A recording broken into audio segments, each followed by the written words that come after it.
سامعین، ذکر ہو رہا ہے فتح مکہ کے بعد کے سرایا اور امال کی روانگی۔ اس طویل اور کامیاب سفر سے واپسی کے بعد رسول اللہ صلی اللہ علیہ وسلم نے مدینہ میں قدر طویل قیام فرمایا۔ اس دوران آپ وفود کا استقبال فرماتے رہے، حکومت کے امال بھیجتے رہے، داعیان دین کو روانہ فرماتے رہے، اور جنہیں اللہ کے دین میں داخلے اور عرب کے اندر ابھرنے والی قوت کو تسلیم کرنے میں تکبر معنی تھا، انہیں سرنگو فرماتے رہے۔ ان امور کا مختصر سا خاکہ جو ہے وہ اب ہم آپ کی خدمت میں پیش کر رہے ہیں۔ تحصیلداران زکوٰۃ۔ گزشتہ مباحث سے معلوم ہو چکا ہے کہ فتح مکہ کے بعد رسول اللہ صلی اللہ علیہ وسلم 8 ہجری کے اول و آخر میں تشریف لائے تھے۔ 9 ہجری کا ہلال محرم طلوع ہوتے ہی آپ نے قبائل کے پاس صدقات کی وصولی کے لیے امال روانہ فرمائے، جن کی فہرست یہ ہے۔ نمبر 1، عیینہ بن حسن، قبیلہ بنو تمیم۔ نمبر 2، یزید بن حسین، قبیلہ اسلم اور غفار۔ نمبر 3، عباد بن بشیر اشہلی، سلیم اور مزینہ۔ نمبر 4، رافع بن مقیث، قبیلہ جہینہ۔ عمر بن عاص، بنو فزارہ۔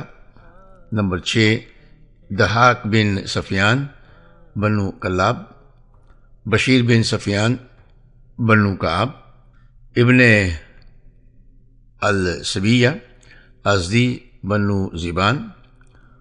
اور مہاجر بن ابی امیہ، شہر سنا۔ نمبر 10، زیاد بن لبید، علاقہ حضرموت۔ نمبر 11، عدی بن حاتم، طا اور بنو اسد۔ مالک بن نویرہ، بنو حنزلہ۔ نمبر 13، زبرقان بن بدر، بنو سعد کی ایک شاخ۔ نمبر 14، قیس بن عاصم، بنو سعد کی دوسری شاخ۔ نمبر 15، علاء بن حضری، علاقہ بحرین۔ نمبر 16، علی بن ابی طالب، علاقہ نجران، زکوٰۃ اور جزیہ دونوں وصول کرنے کے لیے۔ واضح رہے کہ یہ سارے امال محرم 9 ہجری ہی میں ہی روانہ نہیں کر دیے گئے تھے، بلکہ بعض کی روانگی خاصی تاخیر سے اس وقت عمل میں آئی تھی جب متعلقہ قبیلہ نے اسلام قبول کر لیا تھا۔ البتہ اس اہتمام کے ساتھ ان امال کی روانگی کی ابتدا محرم 9 ہجری میں ہوئی تھی، اور اسی سے صلح حدیبیہ کے بعد اسلامی دعوت کی کامیابی کی وسعت کا اندازہ لگایا جا سکتا ہے۔ باقی رہا مکہ کے بعد کا دور، تو اس میں تو لوگ اللہ کے دین میں فوج در فوج داخل ہوئے۔ ذکر ہو رہا ہے سرایا کا۔ جس طرح قبائل کی طرف زکوٰۃ وصول کرنے کے لیے امال بھیجے گئے تھے، اسی طرح جزیرۃ العرب کے عام علاقوں میں امن و امان قائم ہو چکنے کے باوجود بعض مقامات پر متعدد فوجی مہمات بھی بھیجنی پڑیں، جن کی فہرست یہ ہے۔ نمبر 1، سریہ عیینہ بن حسن فزاری، محرم کا مہینہ، ہجرت کا 9واں سال۔ عیینہ کو 50 سواروں کی کمان دے کر بنو تمیم کے پاس بھیجا گیا تھا۔ وجہ یہ تھی کہ بنو تمیم نے قبائل کو بھڑکا کر جزیہ کی ادائیگی سے روک دیا تھا۔ اس مہم میں کوئی مہاجر یا انصار نہ تھا۔ عیینہ بن حسن رات کو چلتے اور دن کو چھپتے ہوئے آگے بڑھے، یہاں تک کہ صحرا میں بنو تمیم پر حلہ بول دیا۔ وہ لوگ پیٹ پھیر کر بھاگے، اور ان کے 11 آدمی، 21 عورتیں اور 30 بچے جو ہے گرفتار ہوئے، جنہیں مدینہ لا کر رملہ بنت حارث کے مکان میں ٹھہرایا گیا۔ پھر ان کے سلسلے میں بنو تمیم کے 10 سردار آئے اور نبی صلی اللہ علیہ وسلم کے دروازے پر جا کر یوں آواز لگائی، اے محمد صلی اللہ علیہ وسلم، ہمارے پاس آؤ۔ آپ صلی اللہ علیہ وسلم باہر تشریف لائے تو یہ لوگ آپ صلی اللہ علیہ وسلم سے چمٹ کر باتیں کرنے لگی۔ پھر آپ کے ساتھ ٹھہرے رہے یہاں تک کہ ظہر کی نماز پڑھائی۔ اس کے بعد مسجد نبوی کے صحن میں بیٹھ گئے۔ انہوں نے فخر و مباحات میں مقابلے کی خواہش ظاہر کی اور اپنے خطیب عطارد بن حاجب کو پیش کیا۔ اس نے تقریر کی۔ رسول اللہ صلی اللہ علیہ وسلم نے خطیب اسلام حضرت ثابت بن قیس بن شماس رضی اللہ عنہ کو حکم دیا اور انہوں نے جوابی تقریر کی۔ اس کے بعد انہوں نے اپنے شاعر برقان بن بدر کو آگے بڑھایا اور اس نے کچھ فخریہ اشعار کہے۔ اس کے جواب میں شاعر اسلام حضرت حسان بن ثابت رضی اللہ عنہ نے دیا۔ جب دونوں خطیب اور دونوں شاعر فارغ ہو چکے تو اقرا بن حابس نے کہا، ان کا خطیب ہمارے خطیب سے زیادہ پرزور اور ان کا شاعر ہمارے شاعر سے زیادہ پرگو ہے۔ ان کی آوازیں ہماری آوازوں سے زیادہ اونچی ہیں اور ان کی باتیں ہماری باتوں سے زیادہ بلند پایا ہیں۔ اس کے بعد ان لوگوں نے اسلام قبول کر لیا۔ رسول اللہ صلی اللہ علیہ وسلم نے انہیں بہترین تحائف سے نوازا اور ان کی عورتیں اور بچے انہیں واپس کر دیے۔ نمبر 2، سریہ قطبہ بن عامر، سفر کا مہینہ، ہجرت کا 9واں سال۔ یہ سریہ تربہ کے قریب تبالہ کے علاقے میں قبیلہ خشم کی ایک شاخ کی جانب روانہ کیا گیا۔ قطبہ 20 آدمیوں کے درمیان روانہ ہوئے۔ 10 اونٹ تھے جن پر یہ لوگ باری باری سوار ہوتے تھے۔ مسلمانوں نے شجخون مارا جس پر سخت لڑائی بھڑک اٹھی اور فریقین کے خاصے افراد زخمی ہوئے۔ قطبہ کچھ دوسرے افراد سمیت مارے گئے، تاہم مسلمان بھیڑ بکریوں اور بال بچوں کو مدینہ ہانک لائے۔ نمبر 3، سریہ ضحاک بن سفیان کلابی، ربیع الاول کا مہینہ، ہجرت کا 9واں سال۔ یہ سریہ بنو کلاب کو اسلام کی دعوت دینے کے لیے روانہ کیا گیا تھا، لیکن انہوں نے انکار کرتے ہوئے جنگ چھیڑ دی۔ مسلمانوں نے انہیں شکست دی اور ان کا ایک آدمی تحقیق کیا۔ نمبر 4، سریہ علقمہ بن مجر زمد اللجی، ربیع الآخر کا مہینہ، ہجرت کا 9واں سال۔ انہیں 300 آدمیوں کی کمان دے کر ساحل جدہ کی جانب روانہ کیا گیا۔ وجہ یہ تھی کہ کچھ لوگ حبشی ساحل جدہ کے قریب جمع ہو گئے تھے اور وہ اہل مکہ کے خلاف ڈاکہ زنی کرنا چاہتے تھے۔ علقمہ نے سمندر میں اتر کر ایک جزیرہ تک پیش قدمی کی۔ حبشیوں کو مسلمانوں کی آمد کا علم ہوا تو وہ بھاگ کھڑے ہوئے۔ نمبر 5، سریہ علی بن ابی طالب، ربیع الاول کا مہینہ، ہجرت کا 9واں سال۔ انہیں قبیلہ طاء کی ایک بت کو جس کا نام قلس یعنی کلیسا تھا ڈھانے کے لیے بھیجا گیا تھا۔ آپ کی سرکردگی میں 100 اونٹ اور 50 گھوڑوں سمیت 150 آدمی تھے۔ جھنڈیاں کالی اور فریرہ سفید تھا۔ مسلمانوں نے فجر کے وقت حاتم طائی کے محلے پر چھاپہ مار کر کلس کو ڈھا دیا اور قیدیوں اور چوپایوں اور بھیڑ بکریوں پر قبضہ کر لیا۔ انہی قیدیوں میں حاتم طائی کی صاحبزادی بھی تھی، البتہ حاتم طائی کے صاحبزادے عادی ملک شام بھاگ گئے تھے۔ مسلمانوں نے کلس کے خزانے میں 3 تلواریں اور 3 زرہین پائیں اور راستے میں مال غنیمت تقسیم کر لیا۔ البتہ منتخب مال رسول اللہ صلی اللہ علیہ وسلم کے لیے علیحدہ کر دیا اور آل حاتم کو تقسیم نہیں کیا۔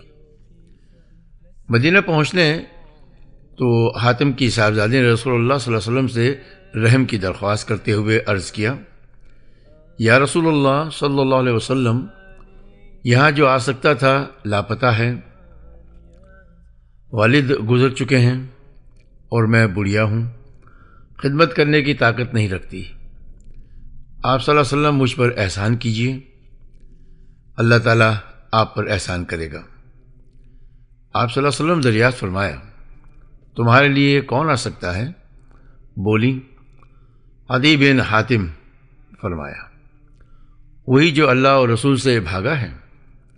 پھر آپ صلی اللہ علیہ وسلم آگے بڑھ گئے۔ دوسرے دن اس نے پھر یہی بات دہرائی۔ آپ صلی اللہ علیہ وسلم نے پھر وہی فرمایا جو گزری کل فرمایا تھا۔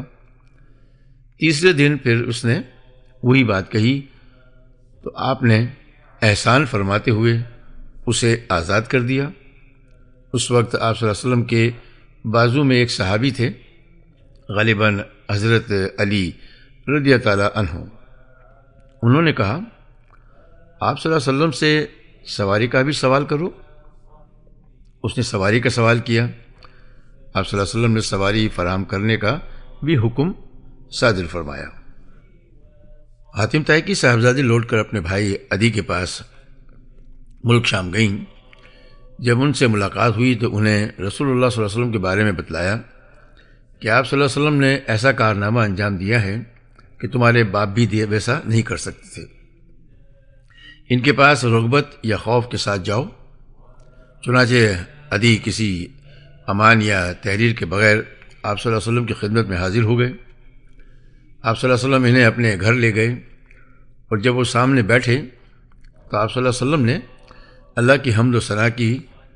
پھر فرمایا، تم کس چیز سے بھاگ رہے ہو؟ کیا لا الہ الا اللہ کہنے سے بھاگ رہے ہو؟ اگر ایسا ہے تو بتاؤ، کیا تمہیں اللہ کے سوا کسی اور معبود کا علم ہے؟ انہوں نے کہا، نہیں۔ پھر آپ صلی اللہ علیہ وسلم نے کچھ دیر گفتگو کی، اس کے بعد فرمایا، اچھا تم اس سے بھاگتے ہو کہ اللہ اکبر کہا جائے، تو کیا تم اللہ سے بڑی کوئی چیز جانتے ہو؟ انہوں نے کہا، نہیں۔ آپ صلی اللہ علیہ وسلم نے فرمایا، سنو، یہود پر اللہ کے غضب کی مار ہے اور نصارہ گمراہ ہیں۔ انہوں نے کہا، تو میں ایک رخا مسلمان ہوں۔ یہ سن کر رسول اللہ صلی اللہ علیہ وسلم کا چہرہ فرط مسرت سے دمک اٹھا۔ اس کے بعد آپ صلی اللہ علیہ وسلم کے حکم سے انہیں ایک انصاری کے ہاں ٹھہرا دیا گیا، اور وہ صبح و شام آپ صلی اللہ علیہ وسلم کی خدمت میں حاضر ہوتے رہے۔ ابن اسحاق نے حضرت عدی سے یہ بھی روایت کی ہے کہ جب نبی صلی اللہ علیہ وسلم نے انہیں اپنے سامنے اپنے گھر میں بٹھایا تو فرمایا، او عدی بن حاتم، کیا تم مذہباً رکوسی نہ تھے؟ عدی کہتے ہیں کہ میں نے کہا، کیوں نہیں؟ آپ صلی اللہ علیہ وسلم نے فرمایا، کیا تم اپنی قوم میں مال غنیمت کا چوتھائی لینے پر عمل پیرا نہیں تھے؟ میں نے کہا، کیوں نہیں؟ آپ صلی اللہ علیہ وسلم نے فرمایا، حالانکہ تمہارے دین میں حلال نہیں۔ میں نے کہا، ہاں، قسم بخدا۔ اور اسی سے میں نے جان لیا کہ واقعی آپ صلی اللہ علیہ وسلم اللہ کے بھیجے ہوئے رسول ہیں، کیونکہ آپ وہ بات جانتے ہیں جو جانی نہیں جاتی۔ مسند احمد کی روایت ہے کہ نبی صلی اللہ علیہ وسلم نے فرمایا، اے عدی، اسلام لاؤ، سلامت رہو گے۔ میں نے کہا، میں تو خود ایک دین کا ماننے والا ہوں۔ آپ صلی اللہ علیہ وسلم نے فرمایا، میں تمہارا دین تم سے بہتر طور پر جانتا ہوں۔